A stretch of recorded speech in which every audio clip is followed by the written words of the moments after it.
on fundamentals. And I think, that's to be expected from a long-term hold. But because I now know the technical analysis piece, I think it helps me, like I said, be a bit more active in even managing those long-term, holds, because I'm looking at it from a trending standpoint, right? You can always get in and out of an equity. So just because the market is going down, I don't have to just keep the money in there. I can reallocate it elsewhere. So that's the biggest thing that I took from swings, and how I'm able to transition that with my long-term investments. So if the market's falling, are you just going to sit and watch it? No, no, have that reaction in us now.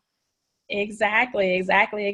Whereas before, I had no idea that you could make money when the prices go down. So that was another huge aha moment for me. And as someone who didn't know that, obviously that was something that was out of my comfort zone. So my heart used to kind of jump, and I used to be very scared of shorting. And now I'm the total opposite, which, we'll talk about later. So it's just so interesting. But I think, once again, that just, shows the power of, change, and how you can grow, when, you get education and your knowledge. You don't know what you don't know, but when you do, then you can go ahead and put that to work. Exactly. So tell us how exactly you went from swing trading stocks, because you had some awesome setups. Everyone, Cheryl will send in her setups, and I'll be like, wow, I forgot that one trade it was, and it just kind of shot up there, right? We all man. That was So that was PCG, which when I was taking your swing trading course, that was the first one that I had initially planned on buying and holding, but I turned it into a swing. Yeah. And so I've gotten in and out of it, since then. That was awesome. So what made you transition into the futures market? So you left, I won't say you left, but you kind of just trickled your way over to futures. What was the inspiration behind that? Because it kind of shocked me. Generally, when someone swing trades, they try to get into options, right? Okay. To leverage more, but you completely went over to the other side. So here was the what really got me interested in doing futures. So because of where I live, and I'm also a person who likes to travel. So the futures market, it allows you the opportunity, right? Because of, now you're talking about, kind of global markets, and it's almost a 24/7 opportunity standpoint. So that really appealed to me. Whereas, for swings, I was obviously more concentrating on the US market hours. With futures, now that's wide open. And I don't necessarily have a set time of day that I trade. I don't necessarily have a set day that I trade. So it's with the futures, it just allows me that flexibility. And so I was like, oh yeah, this is something that I'm really, I think would work great for me in my lifestyle. Perfect. Because yes, the markets are the markets. We have different markets, but in reality, it ties together. Yeah. Right. So we have the stocks, options, of course, futures and Forex, they all tie together. What I mean by that, once you learn technicals, it apply to either market. So you're not bound or confined to just one market. You can venture out. So speak more about that transition and the process you took in order to start trading futures. Yeah. So for me, I after I finished the swing class, I said, okay, I want to, kind of want to make sure I really have that down, because once again, we were learning the technicals, from swing trading, and then transitioning into futures. I had reached out to you and I said, hey, I'm ready. Like, let's go ahead and let's do this. And so what I liked about the mentorship program that you all offer, it's structured, but then it's also very flexible as well, right? So, there's certain things that I think that as a student, you have to bring to the table. So you have to bring your commitment to the table. You're going to, according to whatever time frame works best for you.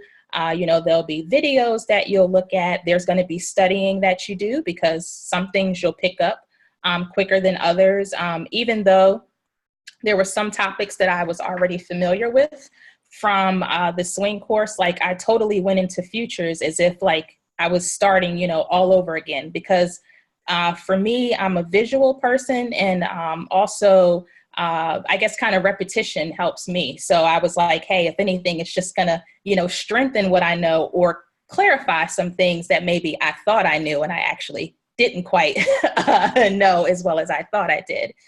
And so what I like though is that, like you said, you have this sort of, your homework, your videos that you do. You make sure that you understand the material. Then, as the student, we reach out to you and say, okay, hey, I've completed, week 1 or so. And then you give us homework, and then we see, or we don't see, just how much we thought that we understood the content. Exactly. But once again, you guys were very easy to reach out to. If, you had any questions, like, you didn't necessarily have to wait until your live session as you were going through the course. But then also after, we would have done our homework, and then you turn it in and you say, okay, now I'm ready for the live session to go over it. I liked how I thought you all held us, accountable, right? So, because you would ask questions. So the first couple of times you guys were doing like the majority of the talking, but because you were teaching, but you were also throwing in questions too, to make sure that, like, you had, looked at the videos and you had understood the homework and stuff like that. And so it really creates, I guess, to me, like more of a partnership, where you feel like, as the teacher, they're invested in you. And so as the student, it just makes you like, I mean, you should already have that accountability, but when you do have like great teachers and great mentors, like that just forces you to step up to the plate, as well, so that you feel like you're holding up your end of the bargain, and you guys aren't wasting your time. I'm not wasting my time. So that's great. That's awesome. And the structure is like that intentionally, because okay. Ernest and I like put together content and materials. We thought of ways where not only it could benefit you, the student, but ways how can we translate in terms of like what we know and really give it to everyone so they can just like grasp it. And that was the best structure, because the norm within the industry, people will just get access to video content. They won't even get access to the instructor or be able to engage the way, you and I or whoever else engage, to make sure the student actually like comprehends, like get it.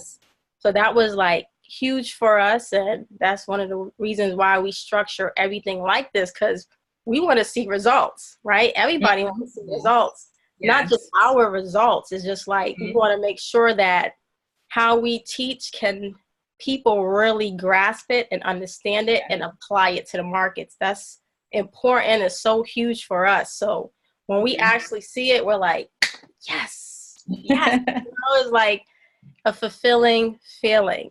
So that's awesome. So after you finished with the videos, the live sessions, what else did you have to do before you even started trading? All right. So then we moved into simulation.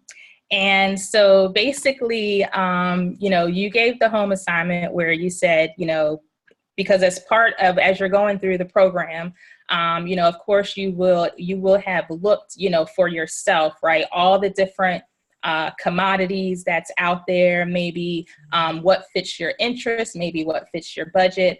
And so basically you said, pick 2. and, start paper trading. So that way you can get consistent in at least one. So I know myself. I know for me, I tend to work best when I go a little bit slower. So instead of picking two, I said, and I'm just going to pick one because I can always kind of do the same thing when I feel like I'm ready to try to, add something else, into the mix. And so basically, I picked crude oil.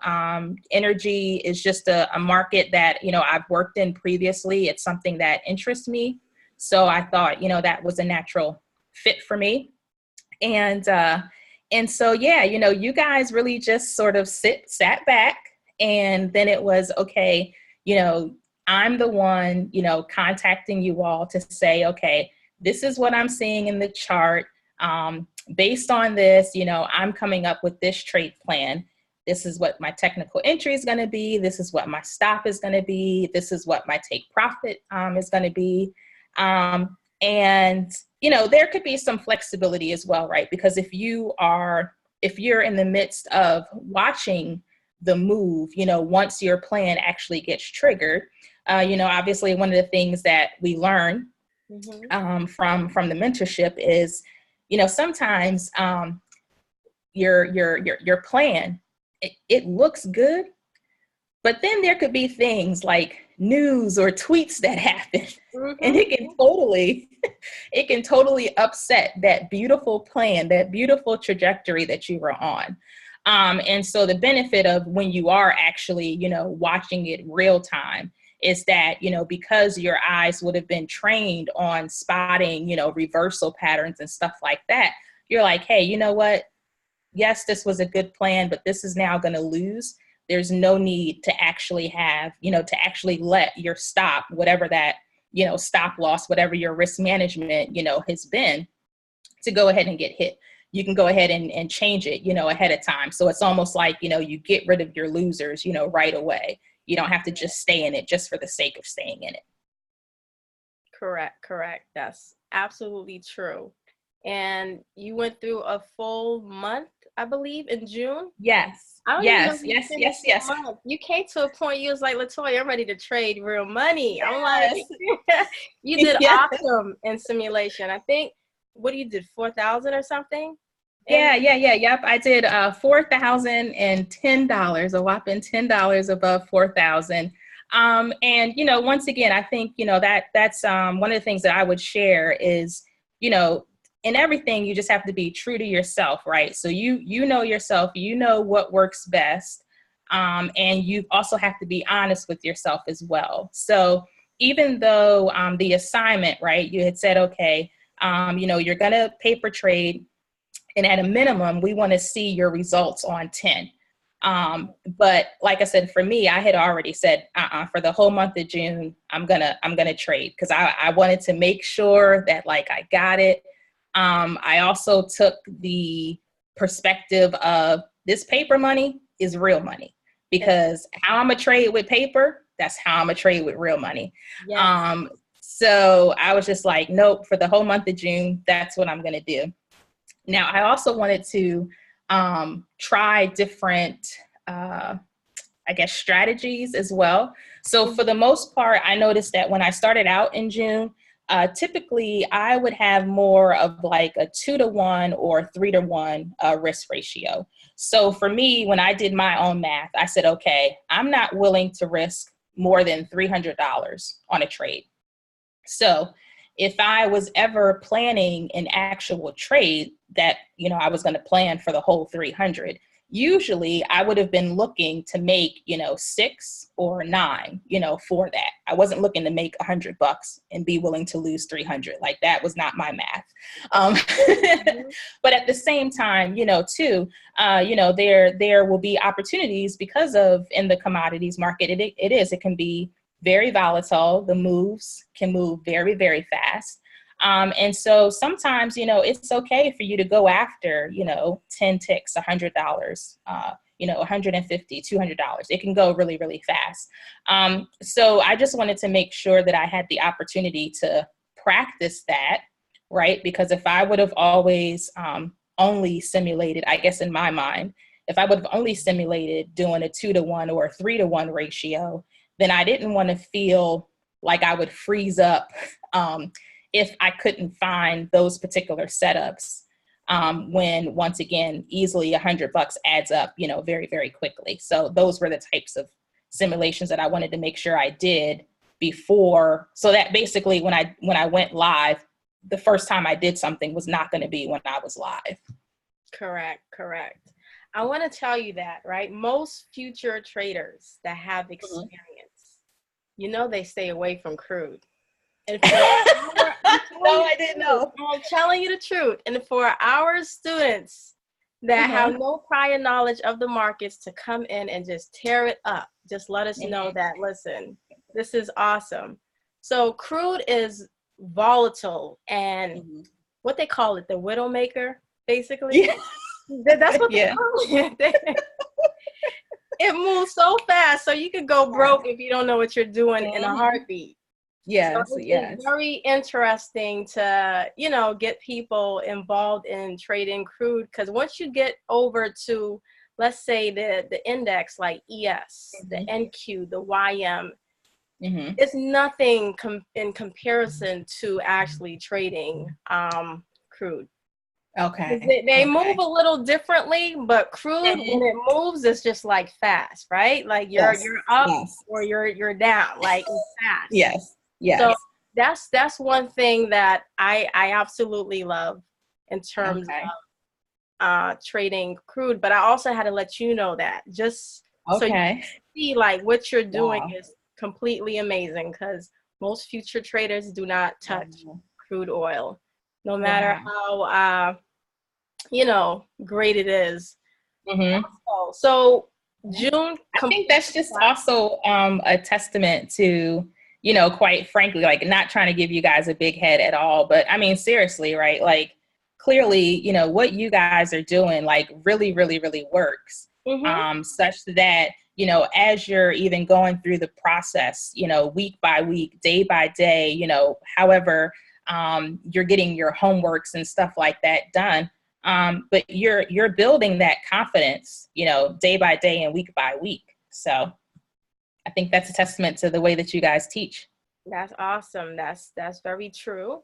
Not to get a big head, but we take pride in what we do, definitely. I also wanted to go through, so after the whole simulation month of June, because we just completed July, I reached out to Cheryl. I usually reach out to everyone that I know that after they're done simulation, you really have to go through that process. There are some people, they will try to skip that step. And I'm like, I can't approve of you trading real money. I don't know how you perform in simulation. I don't know nothing. Where's your trade? Send me your trade. Send the emails. Let me see it. If I can't see it, I don't think you completed the course. I'm sorry. That's just how we are. So once you completed that, you did well, 4K for the month of June in simulation. And I want to say that's part-time, right? You have other obligations, other duties. So you're not sitting here full-time, trying to catch every trade. Like you said, you get your setup, you set it, you forget it. Or if you're even watching live, you know how to adjust your plan according to what you're actually seeing. So I just want to get that straight, everyone. She's not time. This is all part time. No. Like, even in June, like I went back and I looked at my P&L, and I mean, for the most part, I might have taken like two trades. For the most part, I was taking, like one trade, once again, because the setup, was right. And like that very first one that we were, sharing in the room, that, ended up, playing out. It took, longer, but I was looking at a longer time frame, and that was $700. So that's just one trade. I don't need to take another trade. I'm okay with that. Yes. And that's what we also try to instill in everyone. You don't want to sit at the computer all day. You make, I don't care, you make $300 in one trade, 200, log off, because more than likely it took 10 minutes. And I'm being real. Like, you made 210 minutes. Why are you still sitting here for? Yes. So that's an awesome thing. And July, that Mm-hmm. was completed, I reached out to Yes. you and I said, hey, Cheryl, what are your numbers? This is real Oh money, my right? You goodness. went live in Yes. July. Yes. Tell them about your first day, because I was very proud. I'm still proud. I'm very proud. But your first day going live in the month of July with trading real money, what did you do? Yes. So I took a total of 4 trades. I did 2 trades in the morning, actually, before I left for work. So before I left for work, I was already up $200. And then, I did my work thing, came home. There was some stuff that was right. My husband was actually cooking dinner that night, so I didn't have to be in the kitchen. And, the trades were right. So I went on ahead and I took 2 more. And I ended my first day with $400. Beautiful. Beautiful. Yes. And how did that make you feel? Oh my goodness. I was a little in disbelief, because I was just like, this was just so, like, it was just so easy. Like, literally, I'm going into the office and I'm like, in less than 15 minutes, I made $200. Like, this is crazy, before work. Right. And stuff. And then of course, later on, cause I told my husband, how I did. And it obviously, made me feel, proud. It gave me even more, confidence, because it's like, hey, the work that I put in, like, it's paying off. Right. So now, whereas before, when I first started out, like, it would take me a while to, scan the market, because, once again, I had to get used to, looking at the charts and stuff. But it's like, basically, the investment that I made in my time back then, I mean, it's paying off dividends. That things just come, so easy, when I'm looking at, the charts now versus when I was first, starting out. So it's just that natural progression. Correct. Everything is a process. It doesn't happen Yeah, overnight. We're not going to lie to exactly. you and tell you, hey, you're going to Yep, make money tomorrow. There's, exactly. some people just want to start trading as no, I don't want you to trade at all. Like, Mhm. if you sign up to the program, don't trade during the program, because we want a fresh mind. We don't want you Mhm. in the markets until after, because it's a Yeah. process. It's a process, because we want to weed out any bad habits. Of course, like anyone new, they don't have habits, Mhm. but traders who are not new, that's been around months, years, or Right. whatever, they're very hard to work with, because they have bad habits. They have bias. They have things that they do and they don't even realize that they do it. Mhm. And you're just like, Yeah. hey, you gotta come in with a blank slate as if you know nothing, and just Mhm. take on everything we say. And the reason Yeah. why we say that, because it works. It works, Mhm. right? Yes. So you Yes. completed Yes. Yes. July. How did Yeah. you Oh, do? and now that's something else too. So even that first day Mhm. that I went live trading, right? So I had kind of went through and I made like my own little trade plan for both swing trading and for both futures. And once again, like you said, like, this is part-time. It was never my intent to be like in the market every single day, especially like for futures. So I had said, okay, on days that I trade for futures, my goal is basically 25 ticks, which is like $250. Um, but I'm flexible. Yes, that's what I intend to go for. But once again, it's not like I put so much pressure on myself. There are some days that I hit it. There were other days that I didn't. And when I didn't, I still did the same, I think, thought process that I did when I was in class, right? So even during simulation, all of those trades that I took, even making the 4,000, they weren't all perfect. But I was able to go back and see, okay, this was either an error that I made, or no, your plan was solid. It was just some news, and just sometimes stuff happens. So I just wanted to make sure that that was, clear for folks as well. That's good. That's good. You want to give them your total for the month of July? Yes. So yeah, so for the month of July, I made 28.50. That's awesome. That's Yeah. part-time. I can't stress the part-time enough. That's amazing. I can't believe it, man. This is yeah. It's yeah. Wow. It is. It's still and like there was one time. So one thing that I did notice was so like I said, in simulation, I was only doing like maybe three trades max.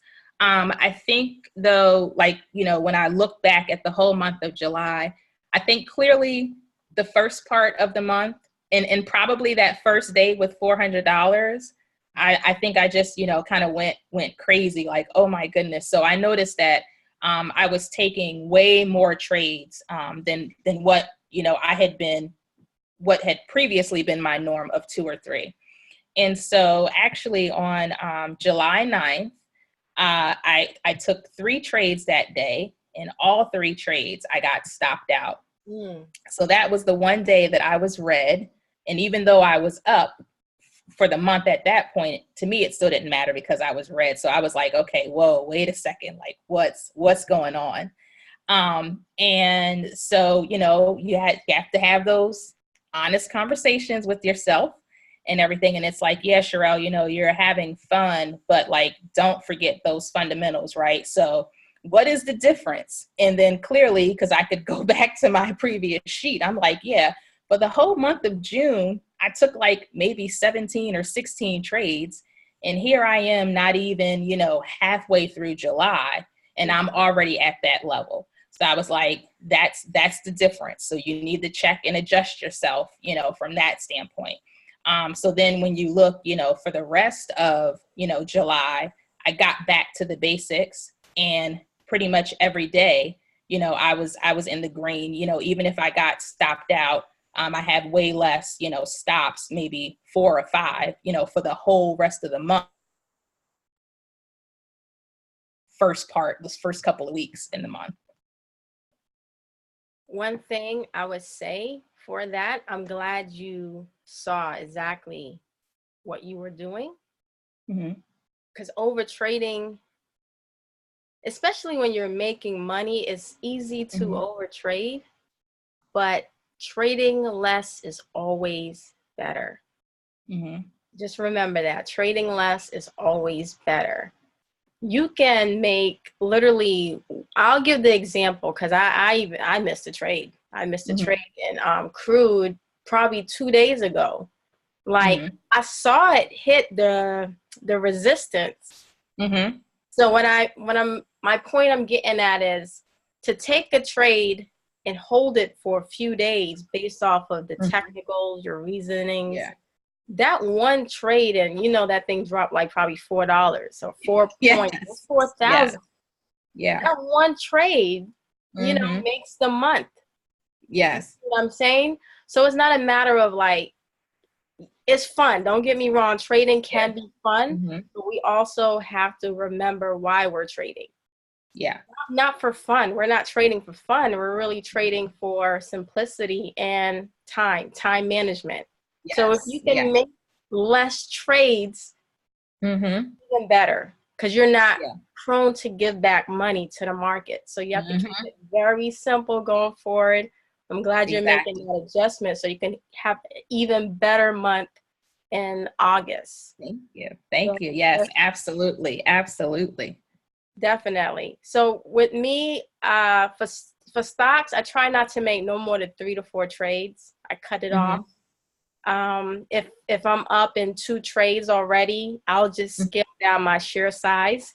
But a future market is a little bit different.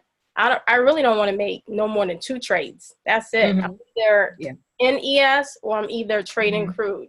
It either works, or if it doesn't work, I'm not touching it. Like I don't have the desire to like, oh, let me see what it can do. Because then it starts to bother your mental. And that's the last thing you want happen. You don't want to question yourself. So stick to the plan, and everything works out eventually. As long as you stick to that plan you set in stone, you're going to have wonderful months. in the future, and so forth. It's just going to be a great thing. Good. Absolutely. I agree with that. I really appreciate you sharing your experience, Cheryl. Hopefully this helps anyone.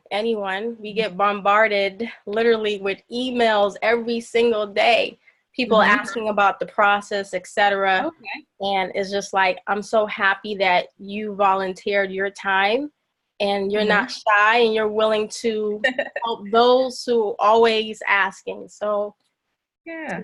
account for what she's saying, and hopefully we'll see everyone soon. You can always reach out to us, email, whatever. Cheryl's in our room, so she's she's very active. I'm in there. Very active Absolutely. in the Forex room, and I'm happy all the time just to see her posts and her progress, and I'm like, yeah, she's doing it. Oh, so awesome. Thank you.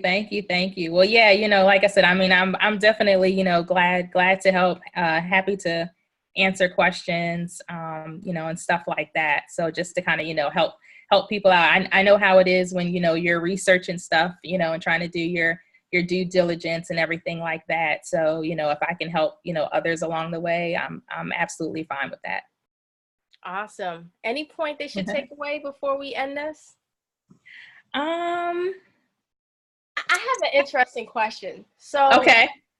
Would you have, some people dive right in, right, to the education, like, hey, I want to invest in myself and I'm going to do the education. Would you have ever went to try to figure it out on your own? I was always curious No. No. So I kind of equate it to, like I'm an engineer. I'm very good at what I do. People pay me to do what I do because I do it well. And I'm like, there are people who they have jobs, they have passions, they have talents, and they are good at what they do. So just like people come to me for expertise, I'm going to go to the right people to make sure I'm sitting down and getting in the room with the right people, so that I can go ahead and I can learn from them. So I teach others, and then I go and I get taught, by the master. So yeah, no, absolutely. There's no way I would have tried to do any of this just willy-nilly on my own. I'm the same way. I have a story. So one of my first houses I bought, I was trying to take the cheap way out of it and sand the floors on my own. So I rented the sanding machine. I probably spent like $500, the polyurethane. And you step away and look at the floor from a distance with the light shining on it, you can see all the ripples. So what I've learned in the process, and instead of me trying to figure it out and do it on my own, messing up, I still had to come out my money and pay the expert to fix the issue I had to begin with, when I could have saved that money in the long run. So I'm glad you brought that point out, because I learned, and I just hire experts for whatever it is. I don't have the knowledge. I can't do it. Hey, please show me the way. Absolutely. I appreciate it, Cheryl. Enjoy the rest of the night. And yes, you enjoy the rest of the day. Thank you. All right. Everyone. Okay. Bye. Bye-bye.